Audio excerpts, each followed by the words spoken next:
Hola, hola, ¿cómo están? Bienvenidos a esta edición de MEX Español, la cuarta entrega de este programa dedicado al conjunto metropolitano. Terminó una nueva semana con registro favorable, positivo, y terminó la gira por el oeste de los Estados Unidos. Un balance favorable después de la barrida el pasado fin de semana ante los Atléticos de Oakland, victorias en las series ante el equipo de los Dodgers de Los Ángeles, ganando 2-3, y luego una división de honores ante los Gigantes de San Francisco en una serie de 4 desafíos. Una semana difícil, si bien es cierto, terminó con registro favorable de 4 ganados y 3 perdidos, porque hubo noticias como la lesión de Carlos Carrasco fuera de la rotación, el caso de Max Scherzer expulsado en aquella salida del día miércoles ante los Dodgers de Los Ángeles, recuperaciones lentas de algunos peloteros, pero hay otras noticias favorables como el posible debut de la campaña de Justin Verlander para la próxima semana ante el equipo de los Tigres de Detroit, en lo que está y en lo que marcaría además esta serie de compromisos de los Mex en casa, una serie que va a arrancar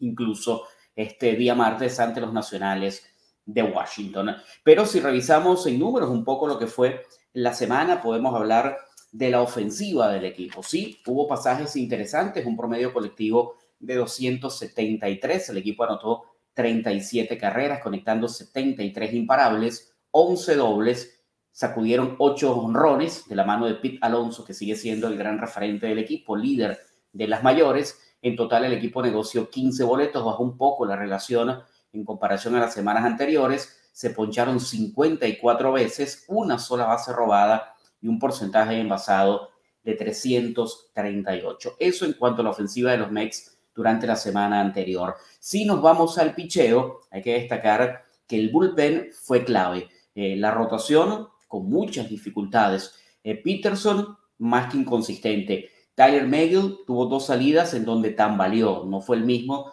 de las primeras presentaciones. Ya el caso de Scherzer, que se tuvo que ir en el cuarto inning. Kodai Senga terminó ganando, pero también fue una apertura donde recibió algunos batazos. Es allí donde el bullpen tuvo que salir, emerger en rol protagónico de la mano de nombres como Riley, como lo que pudieron hacer Robertson, Ottavino, en fin. Drew Smith también en buenos trabajos durante séptimo y octavo episodio. 4.50 fue la efectividad del equipo durante los últimos 7 días, 60 episodios de labor, 50 indiscutibles, 30 carreras limpias permitidas, 23 boletos otorgaron y abanicaron a 62 adversarios. Eso en lo que respecta a los Mets en el picheo de la última semana. Si nos vamos a repasar el día a día, cómo fue la actuación del equipo de Nueva York en la gira por el oeste con los Dodgers de Los Ángeles.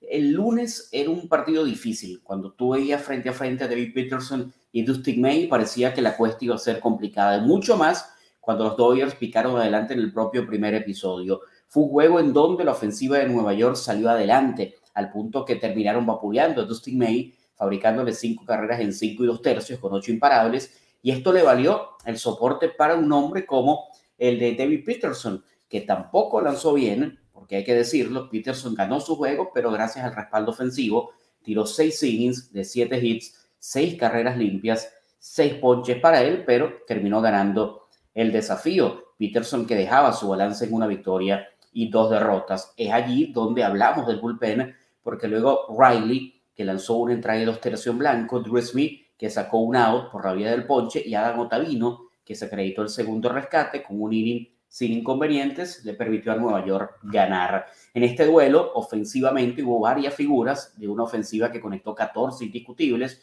Pete Alonso, Jeff McNeil y Brandon Nimmo, cada uno conectaron 3 hits. 7 en el séptimo inning, 3 carreras fabricó Nueva York para voltear el juego, perdía 6-5 y es allí donde se lleva el primero de la serie con pizarra de 8 carreras por 6. Si nos vamos al siguiente día, al partido número 2 de la serie, los Dodgers tomaron desquite con victoria de 5-0. Y es que iba a ser muy difícil cuando veíamos las estadísticas globales de Clayton Kershaw. Más allá que para Kershaw fue la victoria número 200 en su carrera, de por vida ante los Mets de Nueva York, su balance es prácticamente en ronda regular invencible. Es un pitcher en donde tiene 2.03 de efectividad actualizado con la presentación del pasado martes en 17 salidas ante los Mets. Esa vez lanzó 7 innings de 3 hits y 9 ponches. 11-0 el balance ante los Metropolitanos. Era una cuesta muy difícil. Le ganó el duelo a Tyler Megill, que lanzó 5 actos de 3 carreras, 7 hits, 4 boletos y 4 ponches. Y el hombre más incisivo y ofensivamente hablando por parte de Los Ángeles fue J.D. Martínez, que la desapareció un par de veces, de 5-4 para él, con 2 carreras anotadas y 4 producidas. Victoria entonces para los Dodgers, que igualaban la serie a un triunfo, esta vez por la vía del blanqueo, 5-0. Nos vamos al encuentro del miércoles, que fue un encuentro vespertino. Max Scherzer estaba en el montículo, mucha expectativa, porque además iba a ser un duelo ante un ex-Mex, el caso de Noah Syndergaard, pero ese duelo duró poco. Ya hablábamos de Max Scherzer expulsado en el cuarto episodio por el árbitro Phil Cuzzi, esto por señalar que estaba utilizando sustancias prohibidas. Fue chequeado, revisado, señalaron que debía quitarse la misma, la cual decía el propio Scherzer que era simplemente resina mezclado con sudor. Se lo quitó frente, como decía Scherzer, a las autoridades de Major League Baseball con alcohol, pero luego en el cuarto inning lo volvieron a chequear y señaló el árbitro que incluso el color era más fuerte y terminó expulsando al abridor de los Mets, que había lanzado 3 innings de un solo hit con 2 boletos y 3 ponches, lo que significó la apertura más corta para Scherzer desde el 11 de junio del 2021. Aquel día apenas realizó 12 picheos con el equipo de los Nacionales en un encuentro donde tuvo que salir lesionado por un problema en la ingle. Aquí lo curioso es que desde que existe la revisión a los lanzadores por parte de los árbitros, las 3 expulsiones o los 3 sancionados han sido por el mismo árbitro, por Phil Cuzzi. Anteriormente, Héctor Santiago y Caleb Smith en 2021. En este caso le tocó a Max Scherzer. Cuando tu abridor sale tan temprano, otra vez tienes que recurrir al bullpen. Tuvo que venir Jacabonis a relevar, si bien durante su presentación de 2 innings y 2 tercios permitió 2 hits, una carrera, un boleto y un ponche, terminó apuntándose la victoria, la segunda de la campaña, y luego otra vez nombres propios como Jeff Bridham, Drew Smith, David Robertson y Adam Ottavino terminaron el juego, este último con el salvado número 3 de la campaña. Por cierto, tarde de inspiración para Brandon Nimmo, que se fue de 5-5, agregó un cuadrangular con un boleto, 2 anotadas y 2 impulsadas. Marcaña dio el batazo clave en un doblete para traer un par de anotaciones en este encuentro donde, como señalamos anteriormente, enfrente estaba Noah Syndergaard, un ex metropolitano, perdió su tercer juego del año con una labor de 6 innings y 2 carreras. Así terminaba la serie allá en Los Ángeles con victoria para los Mets de 2-1. Inmediatamente, sin día de descanso, el equipo se iba a ir a San Francisco para una serie de 4 encuentros ante los Gigantes, unos Gigantes que venían de perder su serie ante los Marlins de Miami en Florida.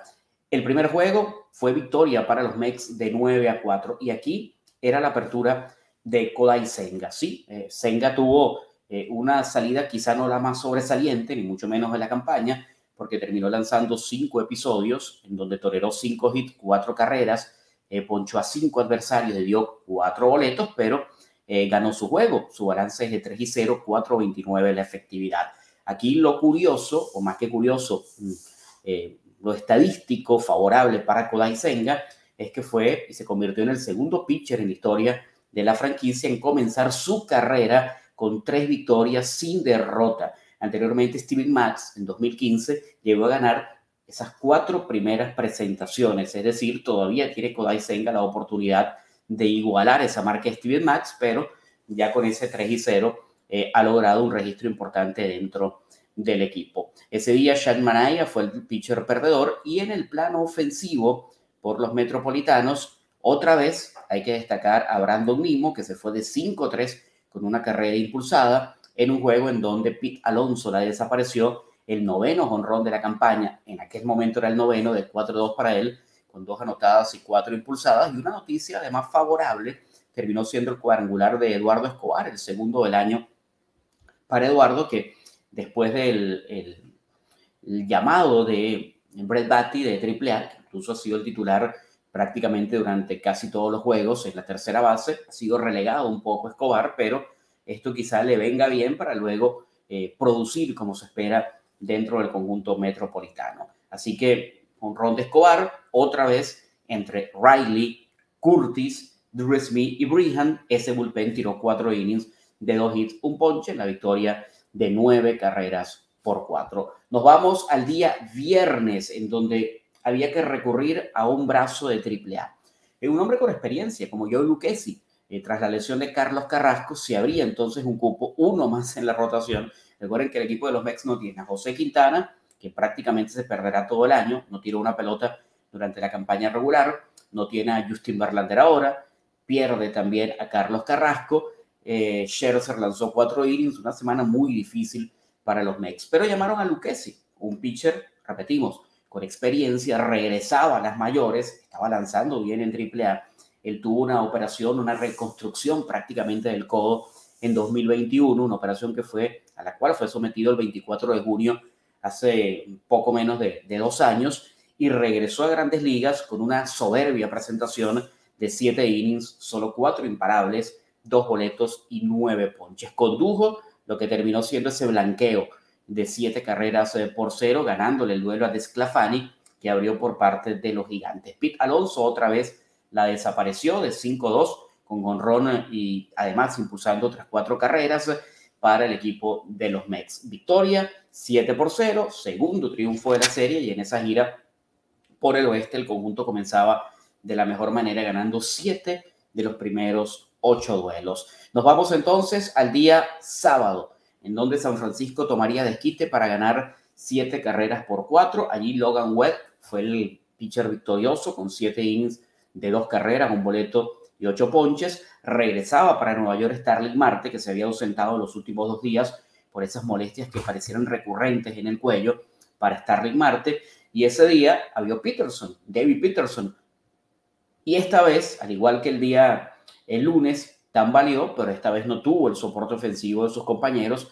Terminó perdiendo por tercera vez, lanzando 5 innings, 7 carreras limpias permitidas, 8 ponches, un boleto, y la efectividad le quedó en 7.36. No es una línea ni mucho menos sobresaliente para David Peterson. Así que perdía Nueva York el día sábado 7-4. Y el domingo, para cerrar la serie, victoria para los Gigantes de San Francisco, 5 carreras por 4, rompieron el empate en el episodio número 8, un juego donde Thairo Estrada por parte de los Gigantes dio su 4º jonrón, y Francisco Álvarez por los Mets sacudiría el primero del año, además su primera extra base de esta temporada para él.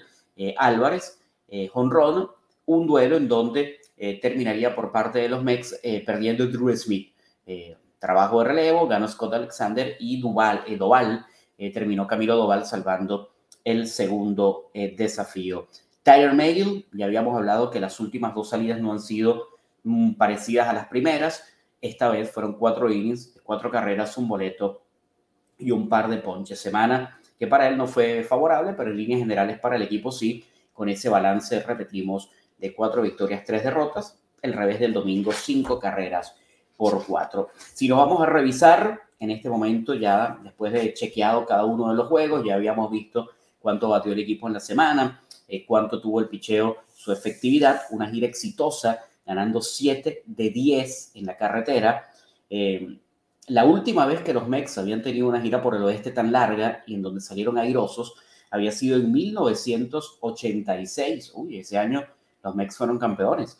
En aquel momento el equipo ganó 8 juegos de una gira de 9 ante los Dodgers, ante los Padres y ante los Gigantes de San Francisco. Eso entre el 18 y el 27 del mes de agosto. También, en algunos datos, Pete Alonso se convirtió en el primer jugador en la historia de la franquicia con 10 jonrones antes del 1 de mayo. Y más jonrones en un mes para un pelotero de los Mets.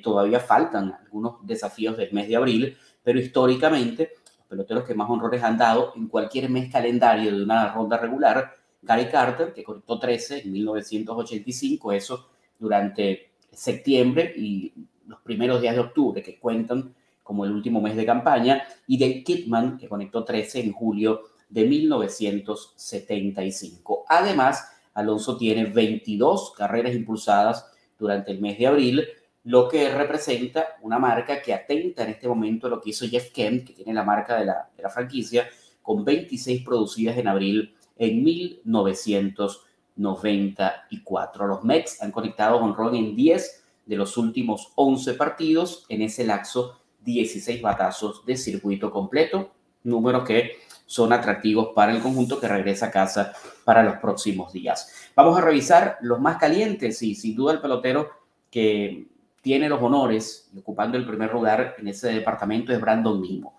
Nimmo promedió 452 en la semana con 14 hits, 2 dobles, 2 honrones, 5 carreras impulsadas, un porcentaje envasado de 438.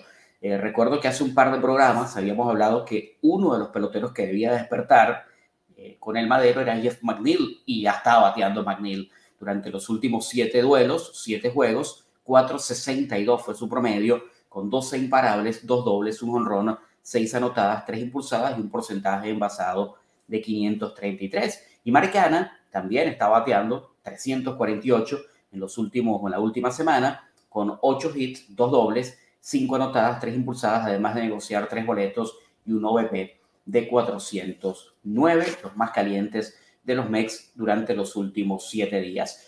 Nos vamos a la otra acera, nos vamos al otro renglón, el que no quiere ningún pelotero aparecer y es el de los peloteros más fríos. Tomás Nido, el receptor, que asume en este momento la titularidad con Francisco Álvarez ahí a un lado, mientras está Omar Narváez en la lista de incapacitados. Tomás Nido apenas conectó 154, 2 hits en 13 turnos. Francisco Lindor volvió a enfriarse después de una semana explosiva la anterior. Apenas dio 5 hits en 29 turnos, 172 fue su promedio, con 5 anotadas y 2 impulsadas. Además se ponchó en 10 ocasiones. Y Starling Marte, que ha estado lidiando con problemas en el cuello, apenas 4 hits en los últimos 20 turnos, 2 anotadas y una carrera impulsada. Eso en lo que respecta a los peloteros más fríos de los Mets de Nueva York. Si chequeamos un poco lo que será el panorama del cuadro metropolitano durante los próximos días, en la próxima semana que ya arranca este día martes, se estarán enfrentando al conjunto de los Nacionales de Washington en una serie que arrancará este martes, miércoles y por supuesto una serie que terminará el día jueves. A la expectativa de no se había anunciado el abridor del martes, Senga lanzaría el día miércoles y Lucchesi repetiría para el día jueves. Luego, el fin de semana, vaya manera de culminar, ¿no? Se enfrentarán a los Bravos de Atlanta, el equipo que en este momento está primero, un juego por encima de los Metropolitanos, 15-8 del balance de los Bravos, con 14-9 el de los Metropolitanos, una serie que arranca el viernes. Ahí estará David Peterson como parte de la rotación y luego sábado y domingo todavía por determinar los duelos monticulares. Una serie que además se va a prolongar hasta el día lunes con un cuarto juego que sería en horas de la tarde a la 1:10. Luego los Mets van a volver a la carretera para una serie ante los Tigres de Detroit en donde se espera esté Justin Verlander por primera vez en la temporada en el montículo, lo que sería una noticia agradable para comenzar el segundo mes de esta zafra. Veremos si se da, si la apertura pudiera ser el día martes o pudiera ser para el día miércoles. Va a depender también de cómo se maneje en los próximos días. Ya realizó una especie de un live EP, se espera que haga una apertura entre semana y luego tenerlo listo para la próxima en Grandes Ligas. Ya para ir cerrando, ya habíamos hablado un poco de las lesiones. El caso de Omar Narváez, decía Buck Showalter que su progreso es lento, pero seguro. Ellos esperan poder estar en el lapso que se había estipulado de unas 8 semanas fuera y regresar entonces a la receptoría. Y lo de Carlos Carrasco, están esperando que se desinflame el codo, recibe una inyección de cortisona, tiene astillas de hueso allí, existe una posibilidad que tenga que someterse a una intervención quirúrgica. Los Mets están intentando de evadir o evitar eso porque sería prácticamente perderlo por toda la campaña, o trabaja en la rotación para el equipo de Buck Showalter, pero mientras tanto están esperando la evolución de Carlos Carrasco. Echamos un vistazo, pasamos la página y nos vamos a lo ocurrido en la última semana con el equipo AAA Syracuse. Una semana que no fue favorable como la anterior. El equipo apenas ganó un juego y perdió 5. De todas maneras, sigue teniendo como la gran figura ofensiva a otro de esos peloteros que en cualquier momento va a estar arriba, Mar Vientos. Ya con Brett Baty en las mayores, el mejor promedio del equipo AAA, porque Brett Baty sigue con 400, pero claro, durante los últimos juegos no estuvo con el equipo de Syracuse. Mar Vientos, que además en ese repaso que estábamos haciendo de los primeros 10 prospectos del equipo, es el número 8, de acuerdo a la proyección. Bueno, es el mejor en AAA en este momento en promedio, 3.68. En carreras anotadas comparten con Ronnie Mauricio con 16. En jonrones también comparte con Ronnie Mauricio con un total de 6. Es el mejor en impulsadas con 17 y además se ha convertido en uno de esos peloteros que toca la puerta y de manera segura. Y el otro que veíamos por ahí, que es Ronnie Mauricio, esta semana mostró versatilidad al ubicarse como segunda base, dándole flexibilidad también defensiva, como diciendo, mira, yo estoy listo, si me necesitan, tuvo un buen sprint training, el pelotero que terminó siendo el MVP también en la Liga Dominicana durante la campaña 2022-2023. Uno que vimos durante sprint training, Lorenzo Cedrola, es el mejor en AAA en bases robadas con un total de 8. Hoy nos vamos a quedar en AA con el Binghamton, el equipo que con 6 y 8 en este instante ha tenido un nombre propio para destacar, el caso de JT Schwartz, este pelotero, un primera base tomado del draft, procedente de UCLA, en AA, está en este momento promediando 275, es el tercero dentro del conjunto en promedio, pero es el mejor en impulsadas con un total de 15 y además ha sacudido un par de jonrones de estos nombres que hay que seguir durante la campaña. JT Schwartz, el primera base del conjunto metropolitano en su equipo filial AA, el Binghamton Rumble Ponies. Así que estaremos a la expectativa durante la próxima semana, donde ya nos enfocaremos también en el equipo clase A y también clase A débil, clase A fuerte, para seguir la pista de cada uno de estos peloteros. Así que atentos, el equipo está nuevamente en Nueva York para fajarse ante los nacionales y ante los Bravos de Atlanta, series atractivas de la semana. Algo que hay que tomar en cuenta, a pesar de las lesiones, a pesar de las dificultades, este equipo ha jugado 23 encuentros. De esos 23 encuentros, 17 han sido en la carretera y de esos 17 el equipo ha terminado con registro favorable.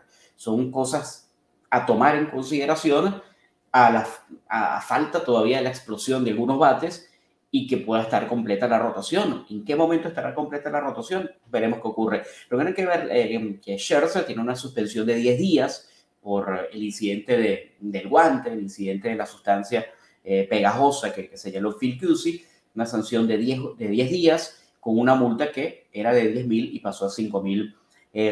Así que cuando se cumplen los 10 días, Verlander estaría de vuelta al montículo, probablemente para cerrar la semana, o cuidado, si no, ya para tenerlo, o Verlander o Scherzer para tenerlo la próxima semana en el inicio ante los Tigres de Detroit. Ponemos punto y final a esta cuarta entrega de MEX Español, agradeciéndoles a ustedes su sintonía, al habernos acompañado.